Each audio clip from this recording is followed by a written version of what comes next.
Senhor, graças te damos. O Senhor se revelou a nós através da Escritura. É por meio desse livro que nós ouvimos a tua voz. E o nosso desejo, Senhor, é que o Espírito Santo de Deus conduza as palavras da Bíblia ao nosso coração. Nós suplicamos para que o Senhor prepare o nosso coração e nos ajude a entender a tua palavra com a alma. Que os nossos olhos da fé sejam abertos e que no final de tudo o teu nome seja glorificado. É a nossa oração em Cristo Jesus. Amém. Então vamos convidar para a primeira epístola de Pedro, capítulo 5.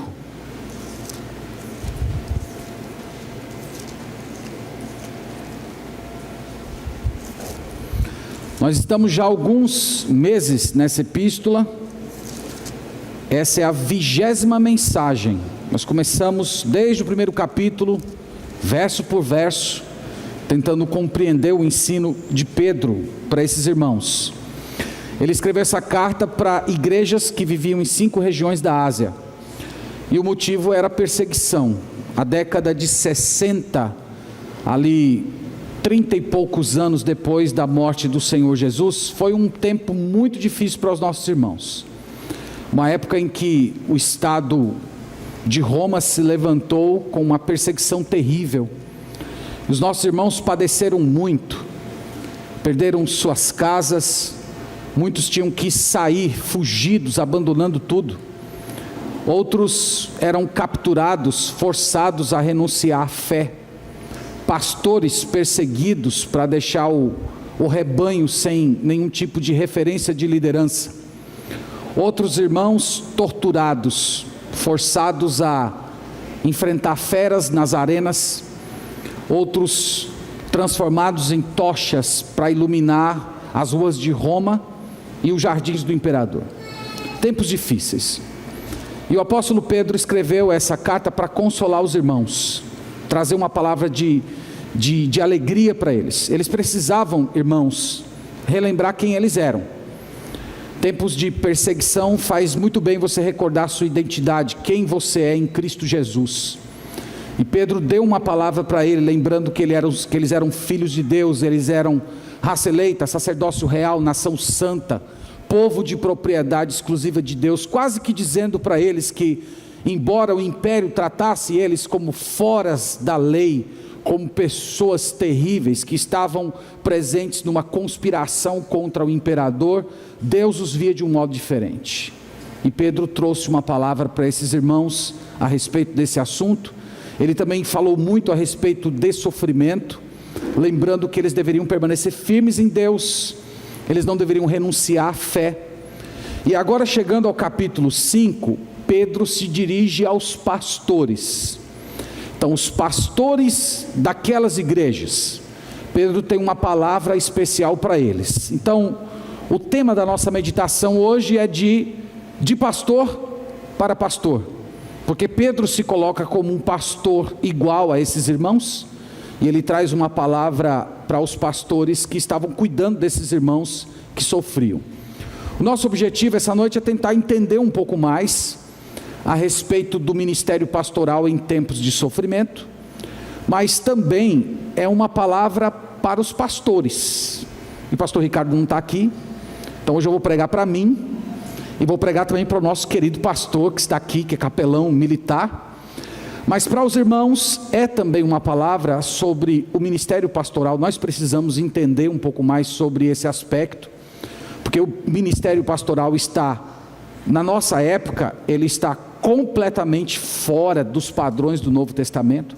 Então é bom a gente ouvir o que a Bíblia tem a dizer sobre o ministério pastoral e fornecer aos irmãos critérios para separar bons pastores de maus pastores. Então vamos ler a palavra de Deus, 1 Pedro capítulo 5, vamos ler até o versículo 4. Pedro diz o seguinte àqueles irmãos que estavam sofrendo e aos seus pastores: rogo, pois, aos presbíteros que há entre vós, eu, presbítero como eles, e testemunha dos sofrimentos de Cristo, e ainda coparticipante da glória que há de ser revelada. Pastoreai o rebanho de Deus que há entre vós, não por constrangimento, mas espontaneamente, como Deus quer, nem por sorte da ganância, mas de boa vontade, nem como dominadores dos que vos foram confiados, antes tornando-vos modelos do rebanho. Ora, logo que o Supremo Pastor se manifestar, recebereis a imarcessível coroa da glória. Amém. Graças a Deus por sua palavra. Irmãos, o texto tem uma divisão muito simples. Na primeira parte, Pedro faz uma súplica aos pastores. Na segunda parte, ele fala sobre como os pastores devem proceder. E na terceira parte, ele fala sobre o pagamento do pastor. Então essa é uma divisão muito simples que está no próprio texto, e nós queremos seguir ela para levar aos irmãos a mensagem de Pedro nesse capítulo. Então a primeira parte, Pedro faz uma súplica. Note que ele começa com a palavra rogo. Rogo não é um simples pedido. Rogar é o ato de alguém que está fazendo uma súplica profunda, uma súplica emocionada. É um pedido que nasce no coração de uma pessoa que está cheia de afeição. A palavra pois, que segue a palavra rogo, ela conecta as coisas que Pedro vai dizer aqui às coisas que ele já disse anteriormente. Então quem veio na última semana sabe que Pedro está falando a respeito de sofrimento. Você pode olhar isso no capítulo 4, versículo 12, quando ele diz assim: amados, não estranheis o fogo ardente que surge no meio de vós, destinado a provar-vos, como se alguma coisa extraordinária vos estivesse acontecendo. Então Pedro aqui está retomando a ideia do sofrimento, comparando esse sofrimento a um fogo poderoso, purificador, que veio da parte de Deus na instrumentalidade do imperador, para provar, para purificar aqueles irmãos.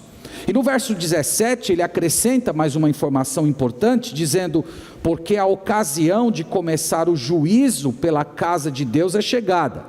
Ora, se primeiro vem por nós, qual será o fim daqueles que não obedecem ao evangelho de Deus?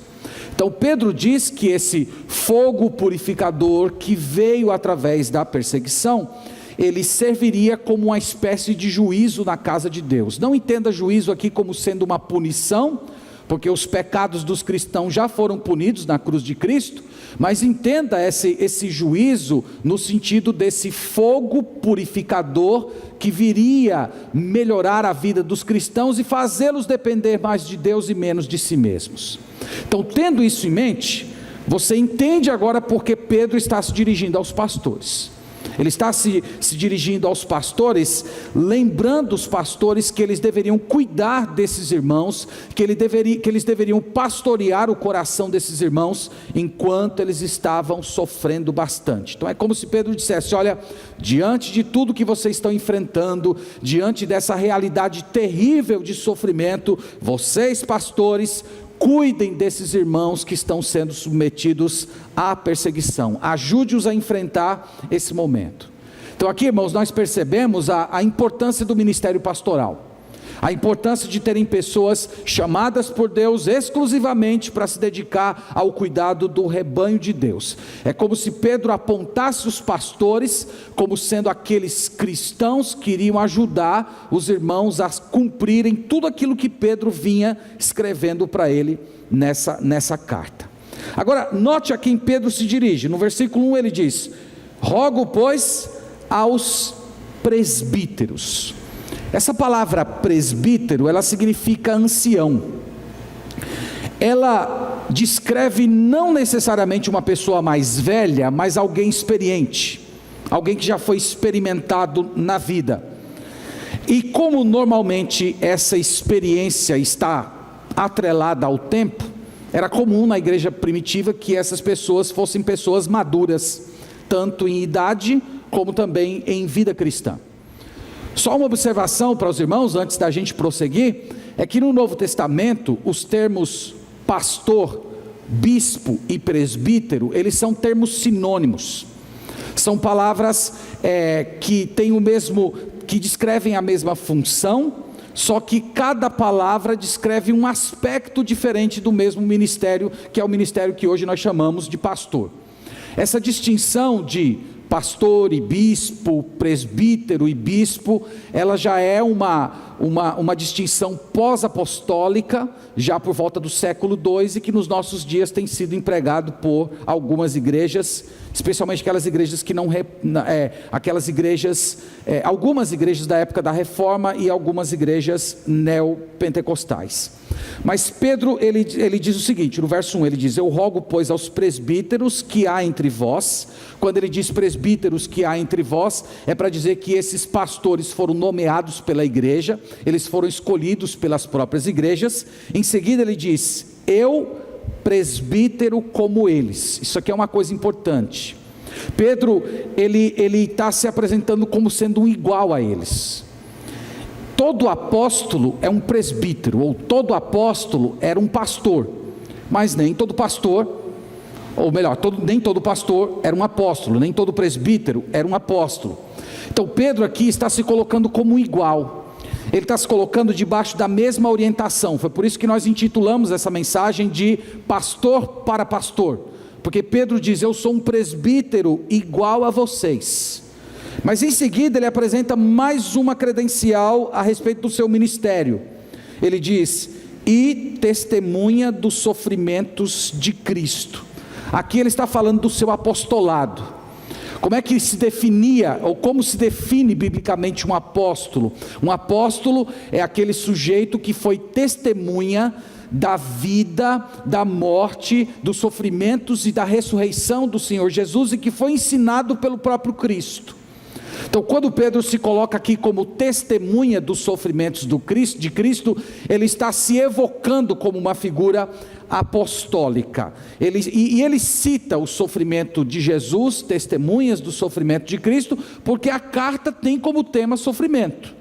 Então é mais ou menos como se ele estivesse dizendo assim: pastores, ensinem o povo de Deus a sofrer. Eu fui testemunha do sofrimento de Cristo. Eu vi tudo que o nosso Salvador sofreu e padeceu. Eu vi a maneira como ele suportou todas as coisas. Então ensinem esse povo igualmente a reagir diante da provação como o nosso Salvador reagiu. Ele ainda, falando das suas credenciais, ele usa mais uma expressão para descrever o seu ministério. No final do verso 1 ele diz: e ainda coparticipante da glória que há de ser revelada. Esse nós já temos falado nas exposições, que é um tema recorrente no livro, na primeira epístola de Pedro: sofrimento e glória. Todos aqueles que sofrem receberão a glória. Todos aqueles que passam por sofrimentos nesse mundo irão receber a mesma glória que Cristo recebeu. Então Pedro está lembrando esses pastores que ele também se vê como alguém que está sofrendo por causa do nome de Cristo, mas ele também vai herdar todas aquelas bênçãos que são sintetizadas na palavra glória. A palavra glória sintetiza vida eterna, ressurreição, novo céus e nova terra, estar para sempre com Cristo, viver na presença de Deus eternamente. A palavra glória é a síntese de tudo isso. E Pedro diz: eu junto com vocês, pastores, eu sou um participante dessa promessa. Então vocês perceberam que Pedro fala rogo, depois ele se apresenta, e agora no verso 2 ele diz qual é a súplica que ele tem para fazer para os pastores. Vamos olhar no verso 2 então, qual é a súplica que Pedro faz a esses pastores. Ele diz o seguinte: pastoreai o rebanho de Deus que há entre vós. Primeiro, irmãos, ele chama os membros da igreja de rebanho de Deus. Isso é uma coisa muito importante. Ele está lembrando os pastores que os irmãos não pertenciam a eles, era o rebanho do Senhor. Pedro está dizendo assim: vocês estão trabalhando numa fazenda, cuidando de um rebanho que não lhes pertence. O rebanho é de Deus. Inclusive no versículo 4, ele faz a referência ao supremo pastor. Ele é o dono do rebanho. Pedro está dizendo que todo pastor, na verdade, é um copastor. É um pastor ao lado do Senhor Jesus, porque o rebanho pertence exclusivamente a Ele. E Pedro diz: pastoreiem as ovelhas de Deus. E como deveria ser esse pastoreio? Bom, os pastores deveriam ajudar esses irmãos a passar pelo sofrimento. Eles deveriam esclarecer as dúvidas desses irmãos. Eles deveriam levantar aqueles que estavam caídos.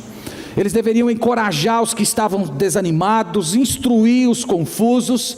Eles deveriam consolar aqueles que estavam sofrendo, que tinham perdido suas casas, aqueles que tinham visto seus pais serem transformados em tochas humanas. Os pastores deveriam ministrar essas pessoas. Eles deveriam cuidar de todas as feridas que a perseguição estava fazendo no coração e no corpo daqueles irmãos. Eles deveriam ir àqueles crentes, dar as mãos, ministrar e cuidar de todos eles. É interessante, irmãos, que Pedro não está inventando um ensino novo. Pedro simplesmente está passando para esses irmãos um ensino que ele ouviu da boca do próprio Jesus. Vocês estão lembrados? João capítulo 21, para quem não está lembrado, veja qual foi uma das últimas palavras que o Senhor disse diretamente ao apóstolo Pedro. E aqui você vai perceber que Pedro simplesmente está trazendo para esses irmãos algo que ele ouviu da boca do Senhor Jesus após a sua glorificação. João capítulo 21, você deixa marcado aí 1 Pedro, que a gente vai voltar para o capítulo 5.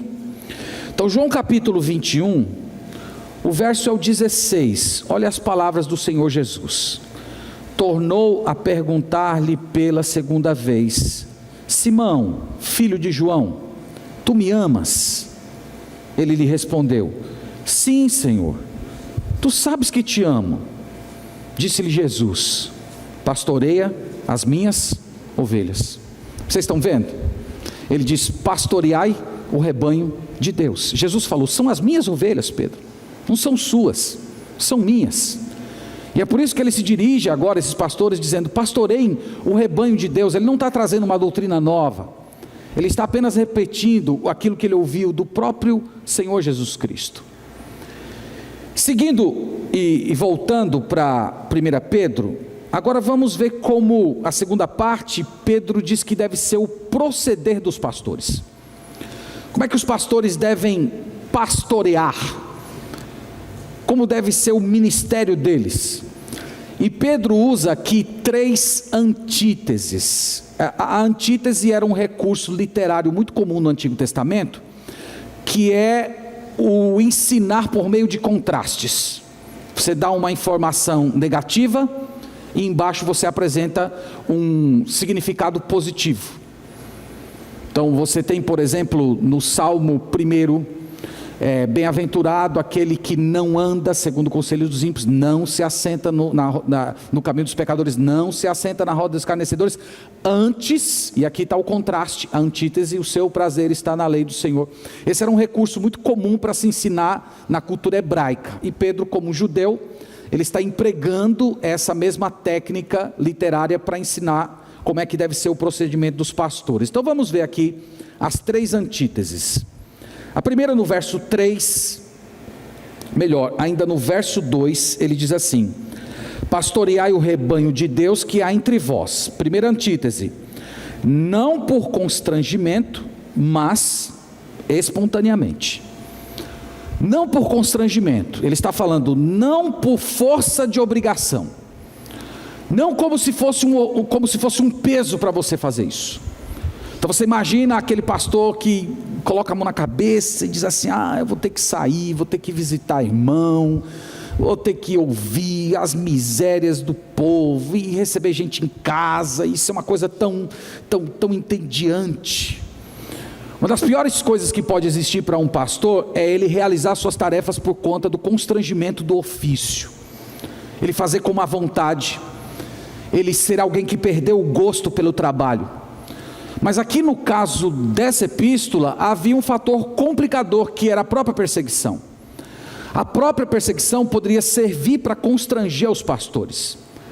Vocês já viram esse padrão no livro de Atos e até nas perseguições dos dias de hoje, como ocorre em países islâmicos, Coreia do Norte, quando eles querem perseguir a igreja, quem primeiramente eles atingem?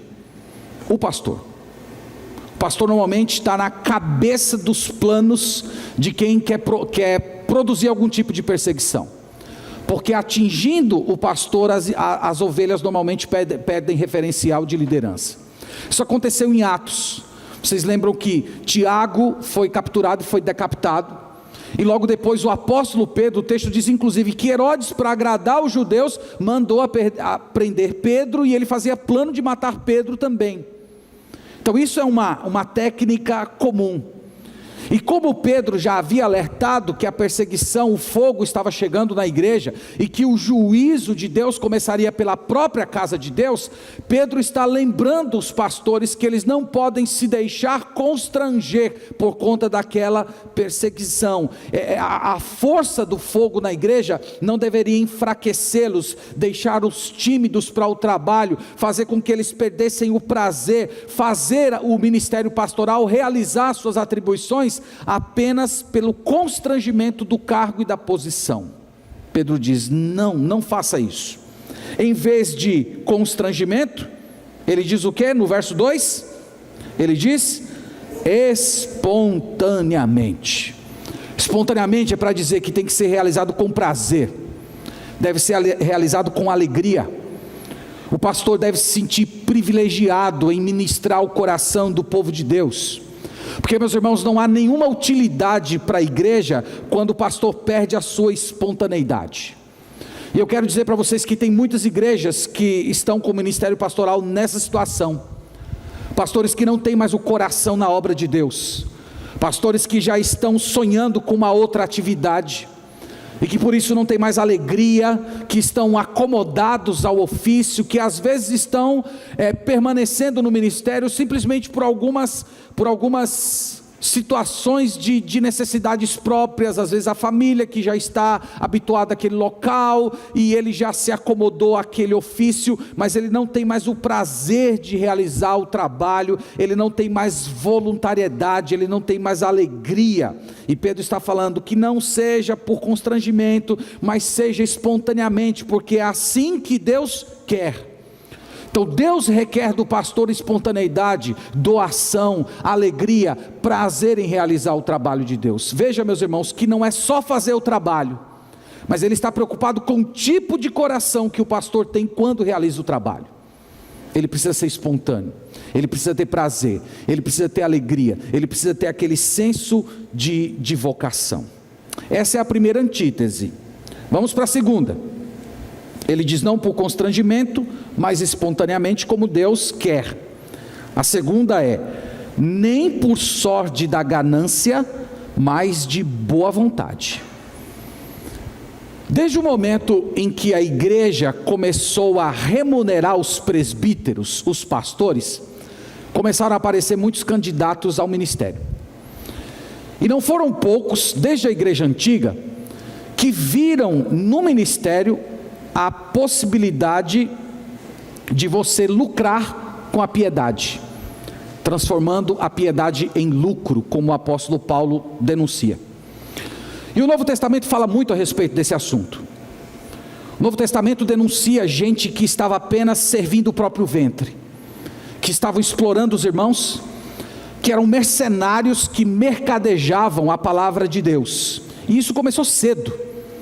Essa ideia de usar a fé como meio de negócio já começou no tempo dos apóstolos, e é por isso que Pedro está dando essa orientação. Ele diz: não por sorte da ganância, isto é, não pode ser um meio de sucesso financeiro, não pode ser um meio de você enricar, de você ganhar vantagem, de você se tornar um avarento, de você idolatrar o dinheiro, um meio de você ficar rico. Ele está falando que se a possibilidade de lucro ou vantagem for o impulso que move o pastor ao ministério, em vez do amor pelas almas, o desejo por Deus, o prazer de cuidar do povo de Deus, ele diz: tal pastor é um ganancioso sórdido, e por conta disso ele está desqualificado para o ministério. Então Pedro diz: não é desse jeito, não é por ganância sórdida, mas, e aqui está o contraste, ele diz, de boa vontade. De boa vontade, Pedro está dizendo, é sem pensar em si mesmo, é sem pensar no que ele pode ganhar, mas naquilo que ele pode proporcionar à igreja de Deus, se doando à igreja do Senhor. Nós podemos dizer, irmãos, que no final das contas, os bons pastores, eles têm uma visão diferente de lucro. Bons pastores têm ambição, bons pastores querem lucro, só que a definição de lucro é diferente. Lucro é ajuntar tesouros no céu. Ambição é honrar a Deus, é fazer o bem à igreja de Deus, é a ambição de ver o reino de Deus sendo expandido nesse mundo. Essa é a ambição, esse é o impulso que move o coração dos bons pastores. Por isso Pedro diz, não deve ser por ganância. A terceira antítese está no verso 3, vamos olhar o que ele diz aqui no verso 3, que também é muito atual. Ele diz, nem como dominadores dos que vos foram confiados, antes tornando-vos modelos do rebanho. Ele diz, não como dominadores. Essa palavra dominador significa literalmente se assenhorar, você se tornar senhor de alguém. Essa palavra ela é usada em Atos capítulo 19, verso 16, eu não sei se vocês lembram da história, mas era dos filhos de Seva, que estavam tentando expulsar demônios, usando o nome de Jesus e o nome de Paulo, dizendo, eu expulso você no nome de Jesus e no nome de Paulo. Os demônios olham para ele e dizem, eu sei quem é Jesus, eu sei quem é Paulo, mas você eu não sei quem é. E o endemoniado caiu em cima deles e deu uma surra neles. O texto diz que o endemoniado subjugou, se assenhorou, dominou eles, é a palavra que é utilizada aqui. Então ele está falando que o pastor, ele não pode ser dominador, ele não pode se assenhorar dos membros da igreja, ele não pode ser um sujeito que tem amor ao poder. E irmãos, essa questão do amor ao poder, ela se manifesta de muitas formas. Tem aquela forma que é a forma clássica, que é a perceptível, a visível, que é aquele sujeito que se impõe pela força, que se opõe pela posição do seu ofício, que ele usa palavras duras, que ele faz muito barulho, que ele grita com as pessoas, que ele oprime essas pessoas. Essa é a forma mais comum de assenhoramento, mas tem outras. Existe aquele tipo de manipulação da autocomiseração, do pastor que se coloca como o herói ferido, como coitadinho, para todo mundo ter pena dele, que ele é um servo de Deus que está apanhando tanto. E isso também é uma forma de se assenhorar, de dominar as pessoas através da pena. Tem outros que fazem através da politicagem, criando partidos, juntando pessoas ao seu redor para atrair pessoas. Pedro está dizendo, vocês não devem pastorear como senhores, vocês não devem pastorear como sendo donos do rebanho. Pedro já disse que o rebanho é de Deus, Pedro já disse que o supremo pastor é que domina sobre o rebanho. E meus irmãos, isso é uma coisa altamente necessária para a gente ponderar nos nossos dias a respeito do ministério pastoral. Pedro diz que a forma correta de liderar não é através da dominação, mas ele diz, antes tornando-vos modelos do rebanho. Então a igreja vai seguir o seu pastor, não porque ele faz força nas pessoas, não porque ele fica se fingindo de coitadinho para atrair atenção para si, e nem porque ele fica manipulando lideranças e formando uma rede de politicagem em torno dele. As pessoas vão seguir o seu pastor porque ele é um modelo. As pessoas olham para ele e ele inspira as pessoas. As pessoas olham para a sua casa e elas querem viver como ele vive dentro de casa, querem criar seus filhos como ele cria os seus filhos, querem conduzir os seus negócios como ele conduz. Ele é um modelo para o rebanho. Esse é o padrão de Deus, irmãos. O padrão de Deus não é quem manda aqui sou eu. O padrão de Deus não é, não toquem no ungido do Senhor, porque quem tocar no ungido do Senhor vai morrer. Esse não é o padrão de Deus. O padrão de Deus é que as pessoas seguem o seu pastor por conta do seu exemplo. E é muito triste, meus irmãos, pensar que em dias como nossos, essa liderança dominadora tem sido a bola da vez em diversas igrejas, e que tem muitos cristãos sinceros que amam o Senhor, que estão sendo escravizados por esse tipo de gente. No versículo 4, nós temos a última parte da palavra de Pedro, que é o pagamento do pastor. Qual é o pagamento do pastor? No versículo 4 ele diz: ora, logo que o supremo pastor se manifestar, recebereis a inacessível coroa da glória. Então ele nomeia aqui a ocasião. Quando é que o pastor vai receber o seu reconhecimento? Quando é que o pastor vai finalmente ter o seu pagamento? Ele diz, não é nesse mundo. Ele diz, é quando o supremo pastor se manifestar. Ele está falando aqui, irmãos, da segunda vinda de Jesus. Ele está falando que será na segunda vinda de Jesus que cada pastor desse mundo terá uma audiência com o Senhor Jesus. Então vocês imaginem Jesus olhando para cada pastor e perguntando: você alimentou as minhas ovelhas? Você estava vigiando a alma do meu rebanho? Você procurou as ovelhas perdidas? Você foi um fiel depositário da doutrina verdadeira? Você protegeu o meu rebanho dos lobos? Você me amou o suficiente para cuidar do meu rebanho? E o texto diz que aqueles que pastorearam bem receberão a inacessível coroa da glória. Inacessível coroa é uma coroa que não murcha, que Pedro está fazendo uma referência histórica. No seu tempo já existiam os Jogos Olímpicos, e aqueles que venciam nos Jogos recebiam uma coroa de louros, e o louro é uma espécie de uma planta que murcha. Então ele colocava aquele louro, mas logo a planta, aquela coroa iria murchar. Pedro está dizendo que aqueles que pastoreiam bem, eles vão receber uma coroa que não murcha. Eles vão ser reconhecidos pelo próprio Cristo. Aqueles pastores que procuraram as ovelhas feridas, que ministraram os corações daqueles que sofriam. Então a recompensa do pastor vai ser nesse momento. Não vai ser o aplauso do seu povo, não vai ser o reconhecimento da sua congregação. Irmãos, todo pastor deve desejar de todo o coração receber essa coroa. E não é uma coroa simplesmente para você ostentar, né? Então vocês imaginam se pela misericórdia de Deus eu ganhasse essa coroa, eu lá no céu desfilando com ela e mostrando para vocês, ó. Não é isso.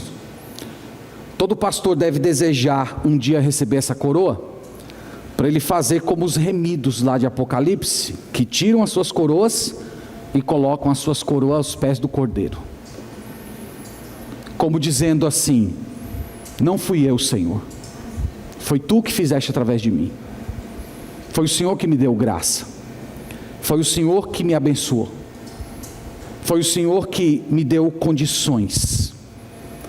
Então todo pastor deve desejar isso, não para o seu engrandecimento, mas para o engrandecimento do próprio Senhor Jesus, que é a pessoa que está agindo por trás dos bons pastores. Então Jesus olhando para aqueles pastores dizendo: você me amou, e a prova do seu amor por mim está aqui diante de mim. As ovelhas que eu te confiei, elas estão maduras, elas estão nutridas, elas estão aperfeiçoadas, elas estão protegidas, elas estão belas. Ah, meus irmãos, orem pelos pastores, orem pelos pastores. Esse vai ser o grande pagamento do nosso ministério. Eu gostaria de, diante de Deus e diante de vocês, reafirmar esse compromisso de continuar pastoreando e, com a graça de Deus, continuar correndo atrás dos irmãos que estão sofrendo, tentando ajudá-los nas suas provações. Meus irmãos, caminhando para as nossas conclusões, há 3 advertências para os pastores e para os membros da igreja nessa passagem. A primeira advertência é a advertência contra aquilo que Pedro chamou de constrangimento. Todo pastor deve evitar o constrangimento. Poderíamos talvez tentar adaptar para a nossa época, dizendo que todo pastor deve evitar a preguiça.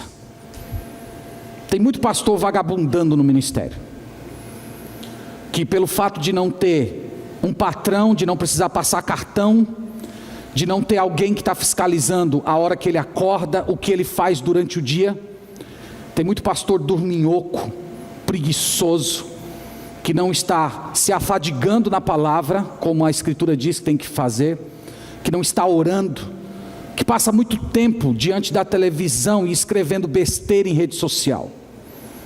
Isso é uma advertência para aqueles que estão no ministério. Evitar preguiça, evitar esse comportamento desonesto com a igreja que confia em você. Isso é uma advertência. A segunda advertência é contra a ganância, contra os pastores que transformaram as suas igrejas em um ministério muito lucrativo, que em vez de se doar às ovelhas, eles estão tomando das ovelhas tudo aquilo que podem, e além daquilo que podem, eles são avarentos, é meio de ficar rico, dinheiro, é como se fosse uma empresa. Eles são donos da igreja, eles formam grandes dinastias, onde eles envolvem filhos, esposas, cunhados, e eles transformam a igreja num grande império, que ninguém pode questionar, que ninguém pode dizer uma palavra, porque eles são os ungidos de Deus intocáveis, que não podem ser nunca questionados. Esse texto traz uma advertência para esse tipo de gente. E traz uma advertência ainda para o orgulho, para aqueles que são presunçosos, para aqueles que são dominadores, para aqueles que não sabem ouvir, para aqueles que não sabem se adaptar, que acham que tudo tem que ser do jeito deles, que nunca querem ser questionados. E todos nós, irmãos, devemos curvar o nosso joelho diante de Deus e pedir que o Espírito Santo de Deus sonde o coração dos pastores e veja se dentro deles há algum caminho, algum pensamento, algum comportamento que seja perverso, que está longe desse padrão aqui. E que se eles resistirem ao Espírito Santo, que a semelhança do que acontece aqui, Deus envia o fogo purificador para queimar de uma vez por todas a nossa preguiça, a nossa ganância e o nosso orgulho, e o rebanho de Deus seja poupado. Nós temos que orar por isso. E vocês, meus irmãos, a partir de textos como esses, vocês têm critérios bíblicos muito sólidos para separar bons pastores de maus pastores. Convencionou-se nos nossos dias admirar um pastor por conta do seu carisma, sua capacidade de falar, interagir, contar umas histórias engraçadinhas, entreter as pessoas. Muitos avaliam os pastores a partir do carisma. Vocês viram que de todas as coisas que Pedro falou aqui, ele nada falou a respeito de carisma, ele falou a respeito de caráter. E isso que os irmãos devem pensar. Vocês devem olhar para os seus pastores e ponderar se eles cuidam do rebanho de Deus, se eles se importam com as pessoas, se eles buscam os irmãos no tempo das suas tribulações e dificuldades, se eles são pregadores da verdade de Deus, se eles ministram, explicam o texto bíblico com honestidade, coerência, profundidade. Pastores que não prometem aquilo que Deus não prometeu, que estão pregando heresia, que estão pregando mentira, que estão manipulando as pessoas para o erro, que estão usando o ministério como meio de enricar, que são grosseiros, que são manipuladores, que são preguiçosos.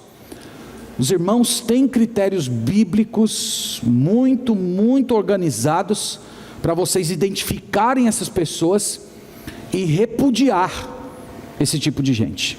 Nós acabamos de ler há pouco, na nossa leitura no culto: nem todo aquele que diz Senhor, Senhor entrará no reino dos céus. Muitos naquele dia irão dizer: Senhor, no teu nome nós fizemos milagres, nós profetizamos, nós expulsamos demônios. E Jesus olhando para aquelas pessoas dizendo: apartai-vos de mim, porque eu nunca vos conheci. Então vamos lembrar, irmãos, não é porque abre a Bíblia, não é porque fala no nome de Deus, não é porque tem carisma, significa necessariamente que vem do Senhor. Então que Deus nos abençoe e que Ele ilumine os nossos olhos.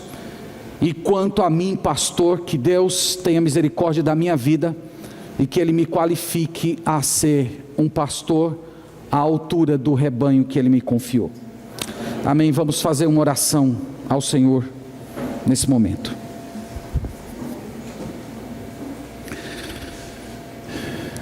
Senhor, nós agradecemos pela Tua santa e eterna palavra. A Tua palavra, Senhor, traz ensinos claros a respeito de como devemos pensar, viver nesse mundo.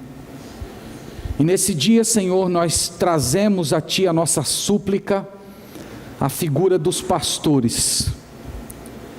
Nós clamamos, ó Deus, para que o Senhor nos livre desses pecados que são mostrados aqui na Tua palavra. Que o Senhor nos livre da preguiça, da timidez, da falta de paixão, de amor pelo ministério. Que o Senhor nos livre da ganância, da avareza, da idolatria pelo dinheiro. Que o Senhor também nos livre do orgulho, do espírito de dominação, de controle.